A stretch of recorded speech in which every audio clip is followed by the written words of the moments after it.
Hello friends, in this session of Excel for beginners, we will learn certain basic but important functions like sum product, count A, maximum and minimum. We have already studied or seen a count function in our previous videos, and in this video we will start with learning the difference between count and count A function. Count A function is similar to count function. The only difference between count and count A function is count function considers only numbers when it is trying to find out the empty cells.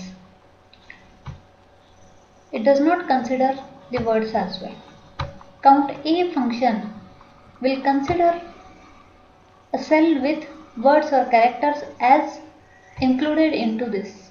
So here if you select this area, there are 5 cells and count A also gives you the answer as 5. Even when one of the cell is containing words, whereas count function will not include this. It will give you the answer as 4. If you are using only count function, count A will give you 5.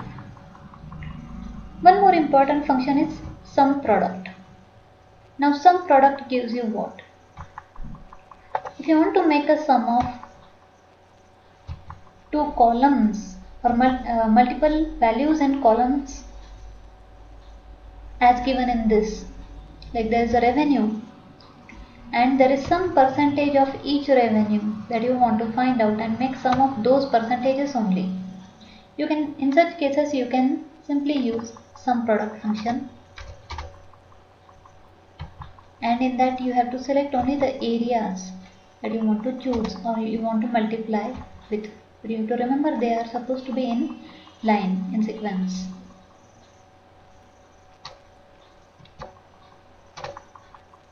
Check this. Now if you want to see if this actually works or not, or if this is the correct answer or not, let us cross check it. Revenue multiplied by profit.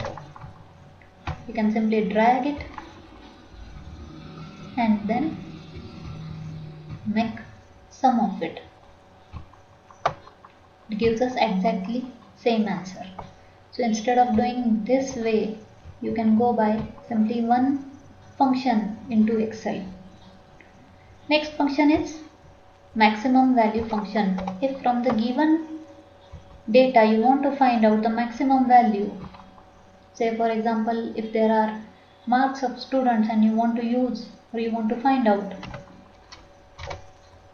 the maximum value out of it, in such cases this becomes useful. Here we'll use on the similar function. You can check it here, the maximum value. In the similar manner there is a minimum function as well.